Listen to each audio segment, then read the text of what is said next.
he may tell you a little bit more about himself here in just a minute. Doug Jones is here. Doug Young, excuse me, from Foster Home for Children. He's the president and CEO of that, and we've got several visitors from there, and we really appreciate them making that drive. Y'all probably had to get a little early in the weekend. So we're glad that you made it here. Turn it over to you. All right. Thank you again for having me. It's been a privilege to be with you this morning in our Bible class. We've got a great crowd, and I'd like to just kind of point out, we've got home two. Y'all stand. Some of y'all saw Adrian on the slideshow. We've got home 16. Y'all stand. All right.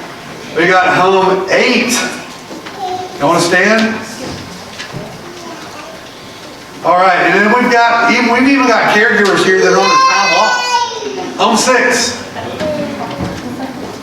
Is there anybody else here? Wow, I'm impressed. We had 4 different homes here. We think it's important that even as much as this COVID-19 has got everything turned upside down, and it is turned upside down. You can't imagine what it's like trying to function as a community like we do amidst all of this. Home 2 just came off a quarantine a couple of days ago. I guess maybe, no, it was Tuesday. So,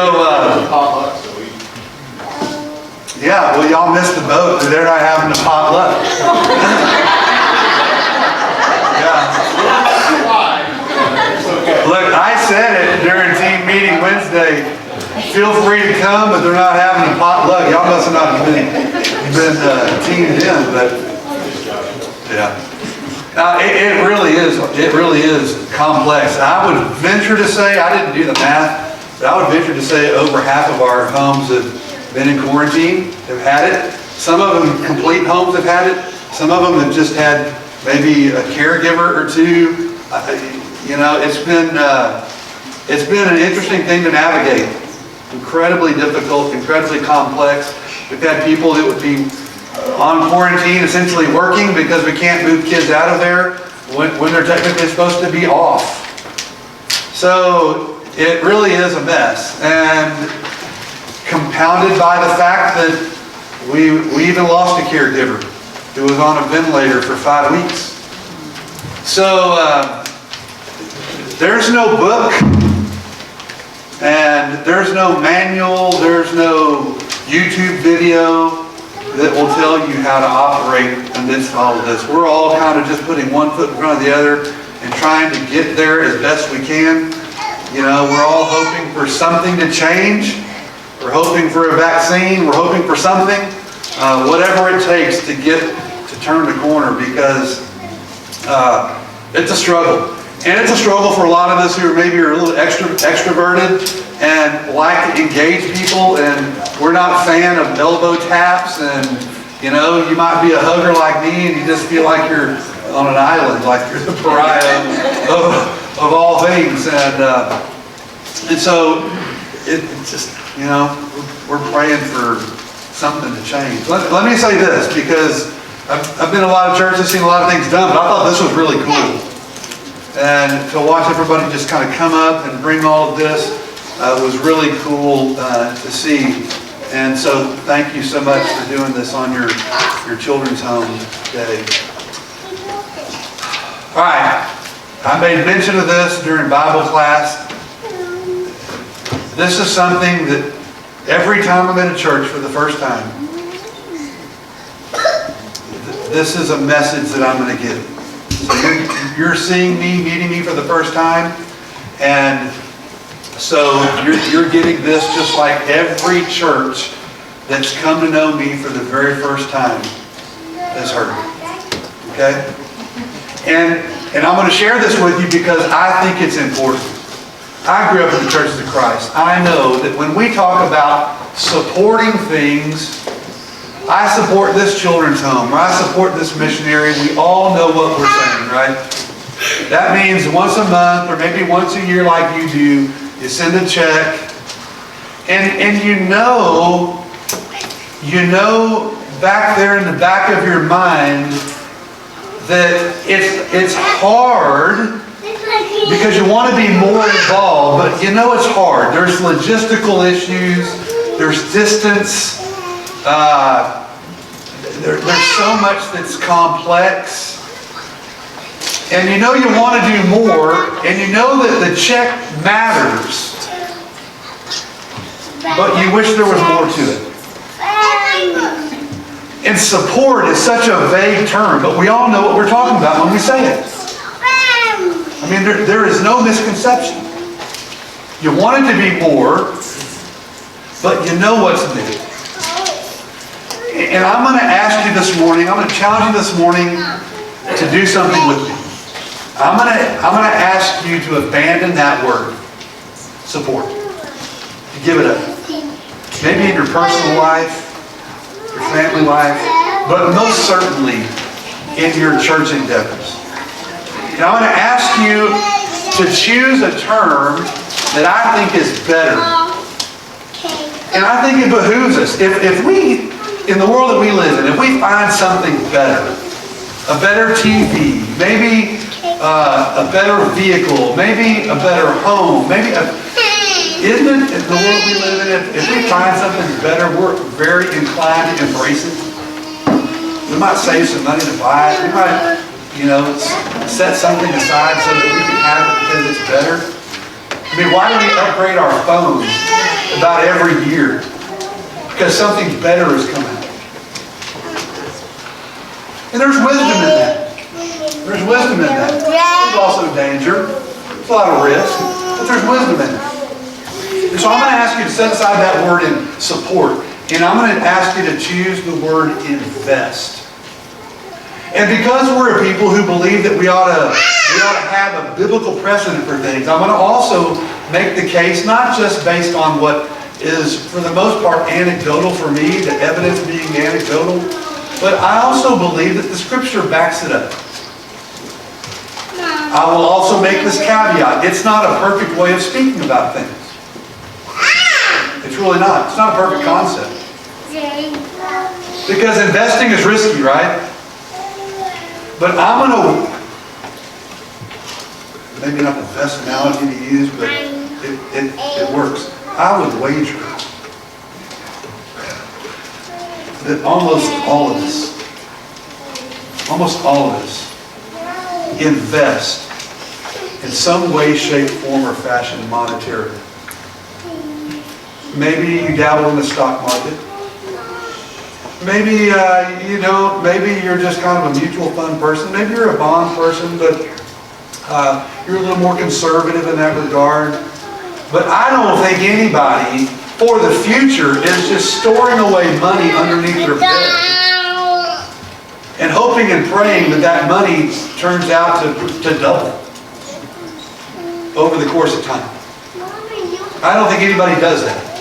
Now, even the most conservative of investors are doing so with the belief that down the line, that seed that's being utilized is going to produce something else. Right? So we're all investing to some degree. The question is, how risky are we in our investments? And one of the reasons why we're skeptical about investing is because there's a lot of risk. Anybody still kind of working to recover from 2008? A lot of us lost our shorts. And so investing is risky, and the reason we mitigate risk with more conservative strategies is because we understand that you can lose it all if you're not careful. But we do it nonetheless because we know that sometimes when we play our, another bad analogy, when we play our cards right, we know that it can also be very, very fruitful. Okay? So let me make my point. Doesn't matter. You bet it matters. It matters anecdotally. I'll make that case at the end. But let me give you a little book, chapter, and verse. Okay? We like book, chapter, and verse. And where I want to begin is in Genesis, or excuse me, not Genesis, but the book of Galatians, chapter 6, verses 7 through 10. And Paul says, it's a passage we all know very, very well. Don't be deceived. God cannot be mocked.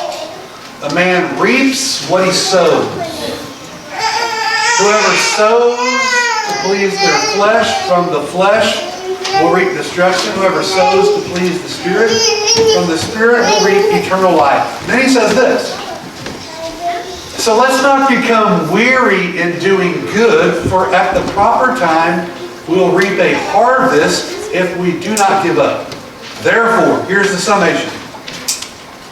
Therefore, as we have opportunity, let us do good to all, especially to those who belong to the household of believers, of the family of believers. Now, Paul's talking about life here. And he says, look, don't grow weary in doing good. I mean, that's what we're about, right? We do good to people not because of who we are. Not really to get something in return, but because it's the nature of who we are as Christians. Christians being little Christ. We take on that identity and we do what Jesus did. And Jesus got his hands dirty in the lives of people. And he helped people in every way possible. And it's incumbent upon us to do the same. Isn't it interesting that the analogy that Paul uses about life and doing good for people, because we will benefit in the end. We will reap a harvest if we don't give up, is an agricultural analogy. Now, I made mention in Bible class that I'm supposed to be an ag teacher. So I understand agriculture very, very well. I understand agronomy very, very well. I understand that in the world of agronomy, you take seeds and you put them in the ground, and that seed germinates over time, and it produces a plant. That plant produces fruit. And that fruit eventually is harvested when it comes and reaches a maturation point. And in the world of agronomy, the ratio of plant to fruit is never 1-to-1. Never 1-to-1. The fruit is always more than just the plant itself. That's what makes a harvest profitable. Okay? Whether it's corn, grain sorghum, cotton. That plant produces a product, and that product is always greater than the number of the plant. In the world of farming, you got to be careful. I mean, is there a more risky endeavor? I'm not certain there is. Because so many factors are out of our control.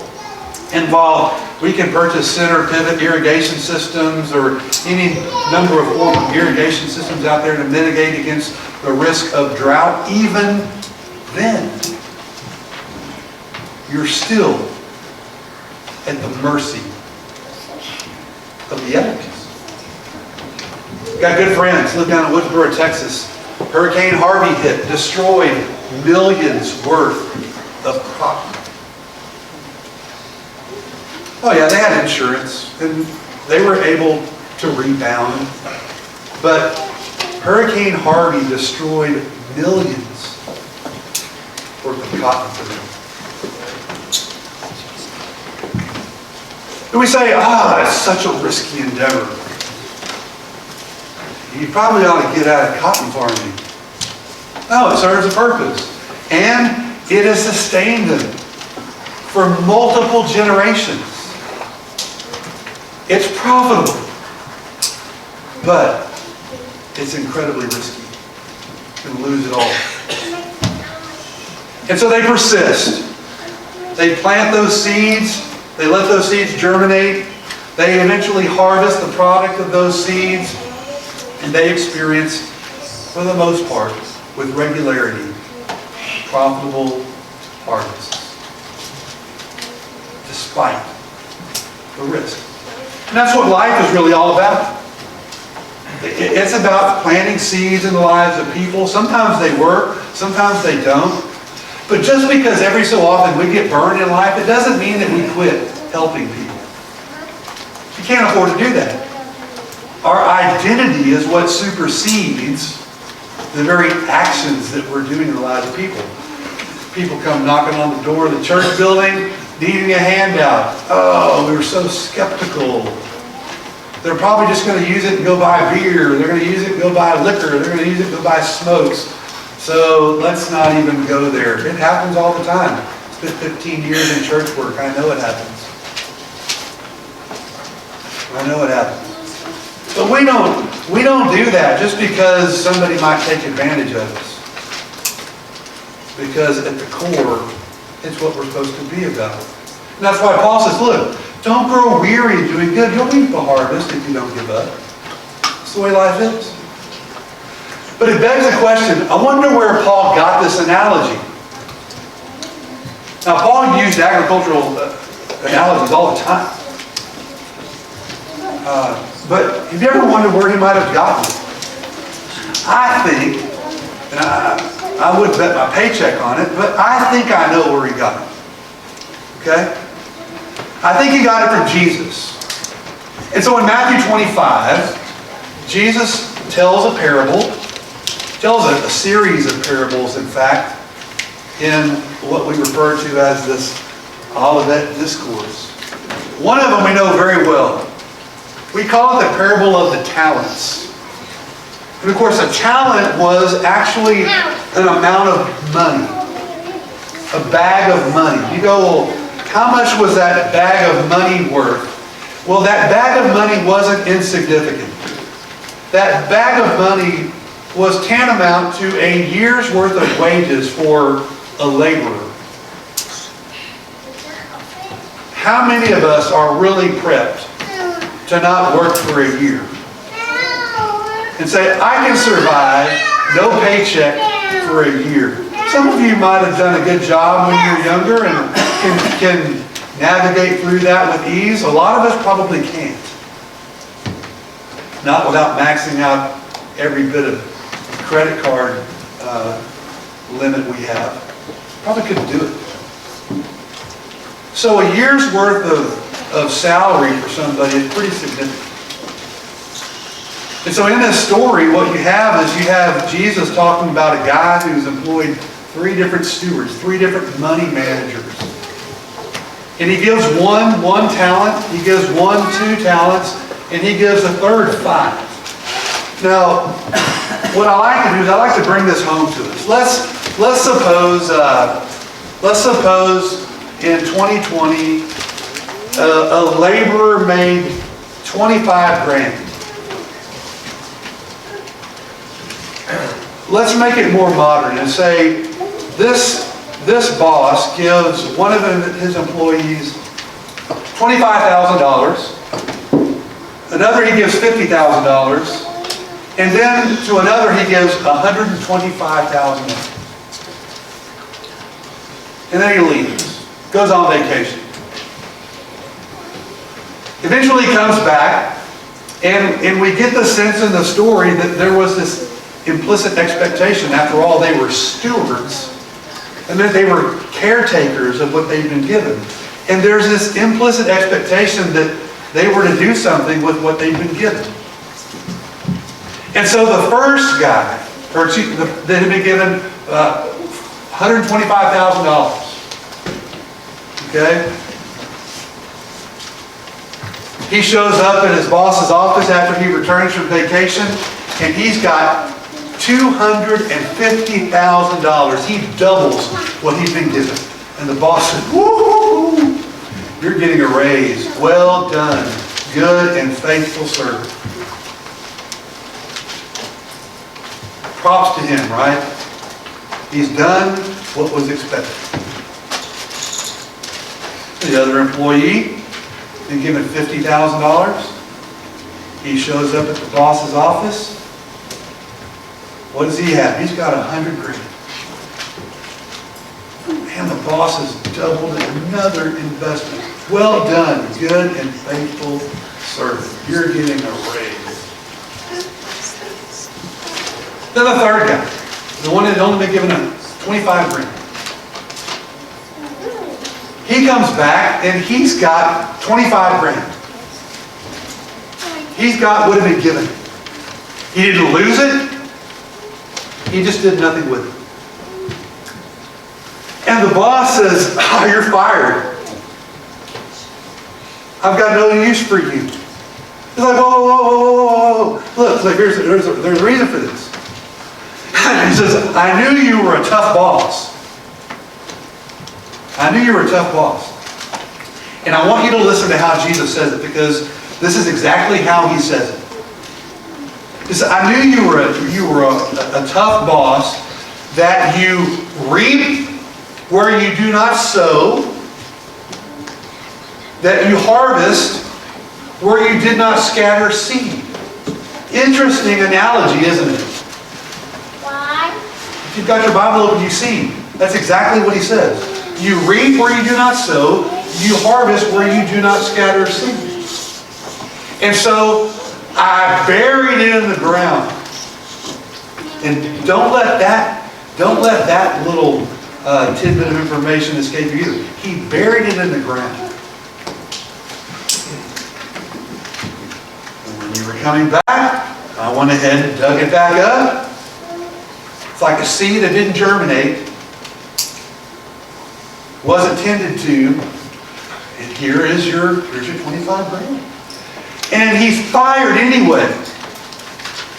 He's fired anyway. And here's the beauty of it. As Jesus tells this parable, the boss says this. And it's a rhetorical question. He's like, "Really? You knew that I reap where I do not sow? You knew that I harvest where I do not scatter seed? You really knew that?" And then he says this, "You should have at least invested it with the bankers, so that when I return, I would have received what I'd given you with interest." Isn't it interesting that Jesus, in this parable, uses an investment analogy? Not because it's perfect, but because it made sense. There is this expectation that we do something with what we've been given. And while this analogy is about life and what we do in the lives of people, it most certainly is true with resources, because that's from where the analogy is derived.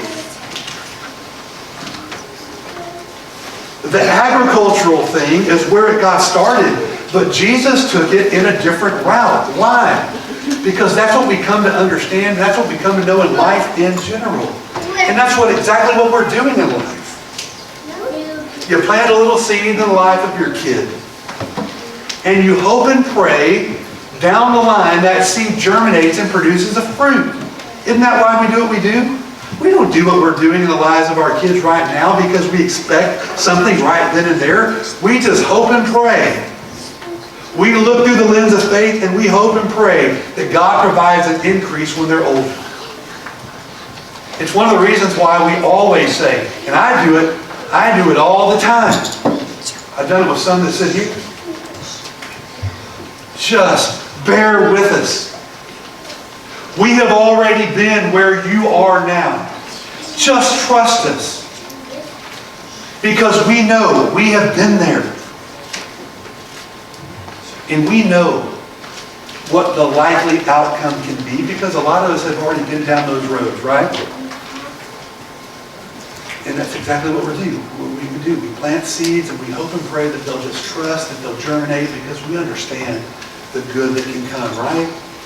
Yeah. Sometimes it doesn't. Sometimes it doesn't take. Sometimes it doesn't germinate. But more often than not, when those kids get older, they'll come back and they'll say, you were right. Mom, Dad, you weren't so dumb. Every teen thinks their mom and dad's stupid while they're teens. I did. My kids do now. And I give you this way. Wait till you have kids. You'll find out. Shoes going to be on the other foot. My sophomore at Tech is already figuring out right now that life on her own is rife with trouble. Mom and Dad weren't so stupid. Told me that just the other day. Right.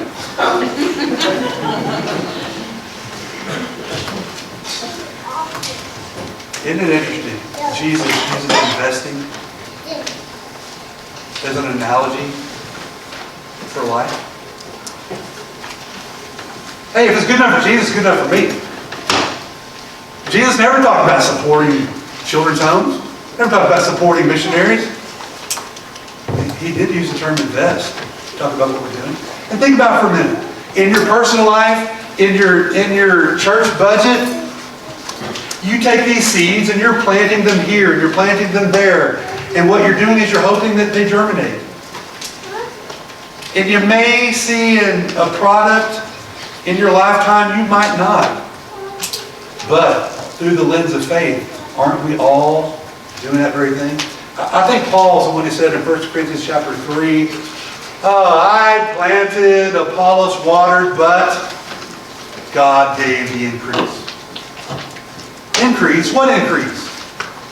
The harvest increase. The interest increase. Why? Because the analogy works. The analogy makes sense. So the Bible speaks of it in those terms directly. But I also like to make the case that it's better anecdotally.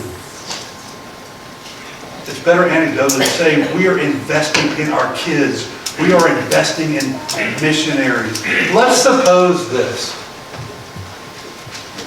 Let's suppose a missionary walks through those doors, sits in the back row, waiting for me to sit down and shut up. And this missionary is stateside. He's a missionary to Tanzania. He's stateside. He's drumming up support. Right? There's the term. He's drumming up support. Because times are tough. Economy's tough. COVID's taking its toll on his work. COVID's taking its toll on churches. And he's running the risk of losing his missionary work if he doesn't come back stateside and raise support from American churches. And so Doug eventually sits down and shuts up, and the elders here are, after we're done, going to give him their ear. And you give him 30 minutes, and he makes this passionate case for baptisms and all that's been done in this missionary work in the last 15, 20 years in Tanzania. And let's suppose the Jacksboro Church has got some money set aside, and you think, all right, this is something that we can buy into. This is something that we can believe in. And yet, what the elders tell this gentleman is that at the Jacksboro Church of Christ, we don't believe in supporting missionaries. We believe in investing in them. Do you believe it would matter to that missionary to hear something like that as opposed to, yeah, we got some money, we can support you with it? Look, I've asked missionaries if anybody's ever spoken to them in those terms, and I haven't found one yet that says it has. Then I'd ask them, well, does it matter? Would it matter if an eldership did, or if a church did? And all of them have said yes. And you want to know why? It's because speaking with that term, invest, suggests that there is some dignity and value and worth in them as people. it suggests that we really get that what we're doing is planting seeds and trusting that God gives the increase. That it's not human ingenuity. It's not a master's degree or a doctorate in missional work or whatever the code term is these days.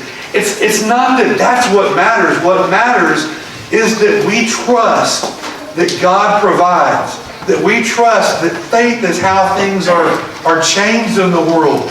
And while we may not see it, we nevertheless have glasses of faith that we see through that lens, and that we believe that God can do good things through people. After all, it was Paul that said, "Now to him who is able to do exceeding and abundantly, above all that we ask or imagine, according to his power that's at work within us, to him be glory in the church." I've asked kids, does it matter? One of the stories I've told about trying to make this case even in my own mind, because it doesn't always register. Story about my two oldest kids. My oldest is about this tall. She's a pretty good athlete, but was never going to be a basketball player. But she was a pretty decent basketball player. And when you're living in a town that's a 2A, 3A school, you're going to naturally play basketball. But a scholarship to play college basketball is just not in her cards. Okay, it's not in my other child's cards either, even though she's significantly taller and had a pretty good three-point shot. But she was never going to be a basketball player.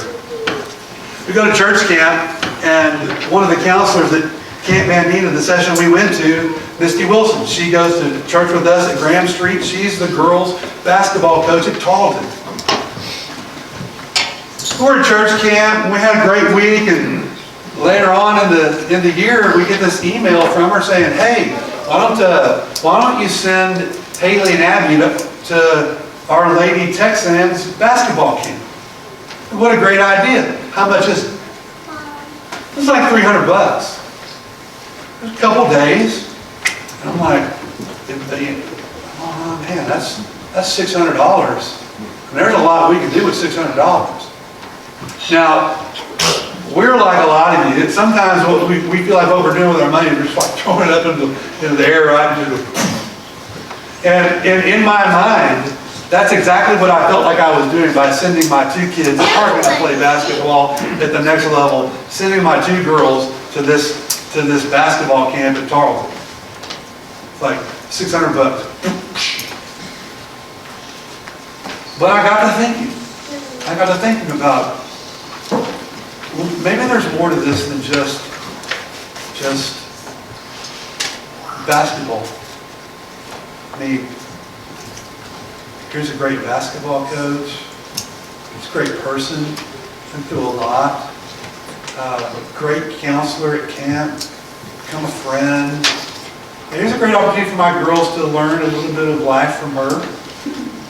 Spend some time with some other friends that might very well have been there and that were there. Form some relationships with some other people. Relationships that they still carry to this day. Maybe this isn't just throwing money to win. Maybe it's an investment in their future in a different way. It wasn't about basketball. It became about what they might be able to glean outside of basketball. And so we forked over the money. We spent the $600. And in the end, whether the basketball and what they learned there mattered, in the end, I think that there was a product that was a result of that had nothing to do with basketball. Had I not changed how I thought about what we were doing with that money, we probably would have said, nah. But because we chose to look at it as an investment in their future, separate and apart from basketball, the money didn't matter. It wasn't squandered money. And that's the way it ought to be for all of us in everything that we do.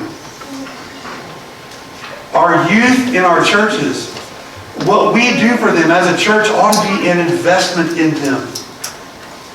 What we do for children's homes ought to be not support, it ought to be an investment in them. What we do for missionaries ought to be an investment in them. It's not about supporting anything, it's about investing, because that's the logical thing in life. And it does indeed suggest that we actually value what people are doing, that we see the intrinsic worth in what they're doing, and that we trust that God can do things for them.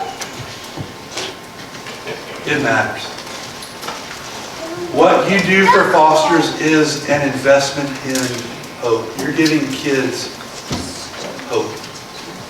You're giving caregivers and presidents and CEOs a level of hope that what we're doing is not in vain. That you trust us, you believe in us, and trust me, it matters to us that you believe in us. Wake up. So I beg you, set that term that's so vague and so nebulous, set it aside and choose a term that instills dignity, value, and worth into people and organizations, into your own kids. And choose to invest in them because it matters. It gives hope. Do we need to offer an invitation, Aaron? No? All right. Let me say this. Thank you so much. That $54,825.05, that is a huge investment. Huge investment. And since 1987, this church, whether you realize it or not, has been invested in kids. And that is a huge deal. So thank you for investing in us.